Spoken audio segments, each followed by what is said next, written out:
importante po kasi yung ating pagtutulungan. Ang lagi po nating iniisip, ang nutrition ng bawat Quezonian, lalong-lalo na po ng ating mga bata sa ating municipalities. Kaya kami po ay natutuwa at narito tayo ngayong lahat. Kami po ay nagwe-welcome, lalong-lalo na po sa ating lahat ng kapartners. Pagdating sa ating kalusugan, kami po ay lubos nagagalak, nagpapasalamat.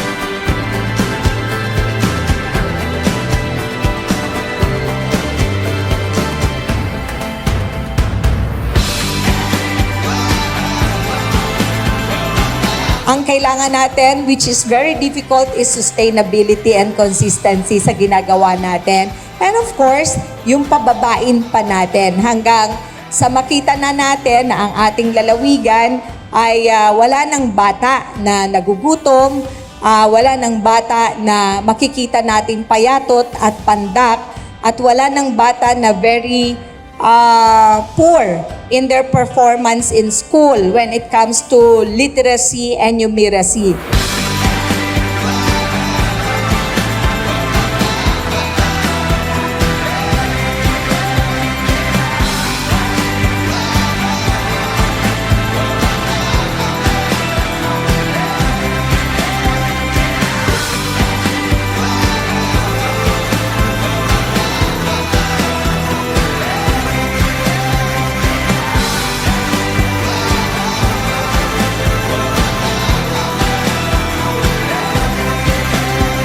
Kahanga-hanga ang tagumpay na ito at sumasalamin po sa matibay na pamumuno at suporta sa nutrisyon ng ating mga local chief executives at sa dedikasyon at commitment ng lahat ng health and nutrition workers sa pagpapabuti ng kalagayang pangnutrisyon sa inyong komunidad.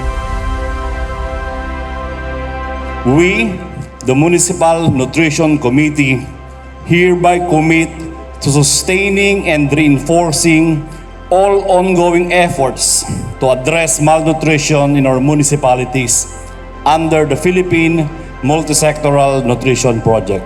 PMNT helped us build a system and a culture. Lumawak ang serbisyo at ang mga naaabot natin. Gumanda ang data integrity. Dumami ang nutrition workers at na-develop ang kanilang mga kakayahan. Dumami ang ating mga kagamitan at humusay tayo sa pamamahala. Kailangan po natin ng mas malalim na collaboration, coordination, at ng walang katulad ng ganitong bata na pakalat-kalat sa kalye na namamalimos para lang sa pagkain. Ang tagumpay po ninyo ay hindi lamang mga numero.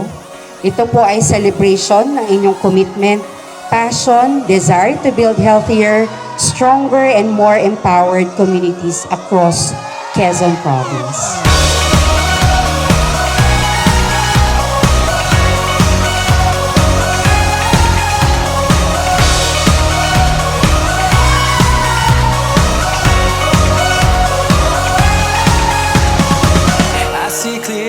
Ito po yung pinagdaanan. Dito kami medyo talaga nag-struggle dahil naunawaan namin para tumimo ang kabuluhan ng sistemang ating itinataguyod at programang ating ginagawa. Ang pinaka-importante talaga, connect tayo dun sa pinanggagalingan ng ating resources, ang barangays. At dun pinaka-importante maunawaan ng bawat isa na sila ay bahagi ng programang ito at nasa sa kanila ang buhay at pag-asa kung paano ito magtatagumpay dahil tayo ay kinakailangang magsagawa ng agresibong hakbang.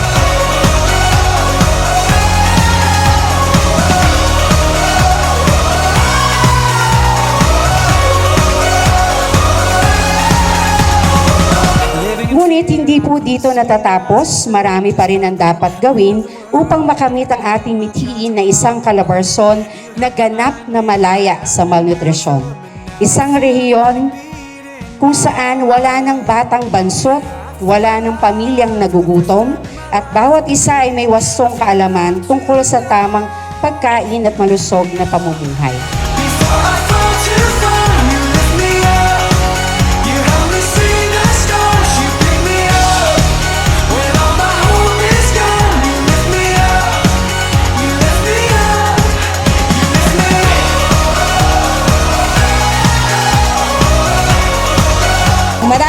maraming salamat. Congratulations to 24 municipalities from the launching to now. Malayo na po ang inyong nilakbay.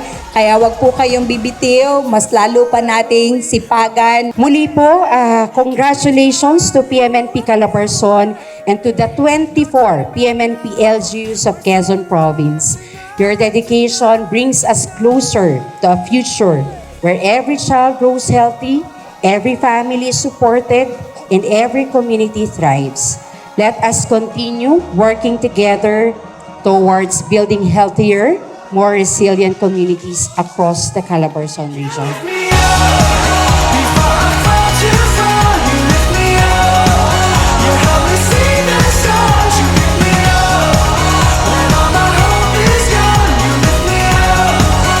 Wala man po akong magawa noon, ay nagtatrabaho naman ako ngayon para hindi maulit ang kwento niya sa mga batang nasasakupan ko. At alam ko, lahat po tayo dito, sinisikap na bawat batang Quezonian may laban sa kakaharaping hamon sa buhay.